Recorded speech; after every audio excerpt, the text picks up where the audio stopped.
আসসালামু আলাইকুম গাইস, সবাই কেমন আছেন? আশা করি সবাই ভালো আছেন। আমিও ভালো আছি আলহামদুলিল্লাহ। তো গত মাসে মদিনায় যাওয়া হয়েছিল। গিয়ে মেয়েটা কান্না করতেছিল একটু ঘুরবে। তো কেয়ারফোরে গেছিলাম। যাওয়ার পরে তিনতলায় দেখি এমন একটা সৌন্দর্য, মানে টিয়া পাখিগুলো অনেক সুন্দর, সবাই নিতেছে হাতে করে।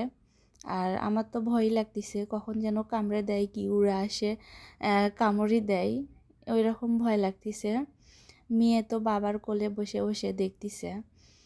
তো মেয়েদের জীবন আসলে এই রকমই, যখন ছোট থেকে বড় হয় তখন বাবার বাড়ি শান্তি, মানে সব কিছু এনজয় করার টাইমই হচ্ছে বাবার বাড়ি।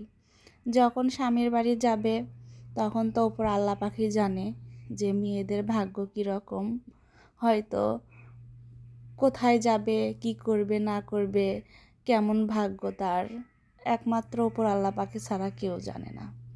তো অনেক সুন্দর কেয়ারফরে গেছিলাম, অনেক ঘোরাঘুরি করলাম, অনেক ভালো লাগলো। মেয়েটাও একটু খেলাখেলি করলো, অনেক সুন্দর লাগলো, ভালো। অনেক মানুষ আসছে এখানে,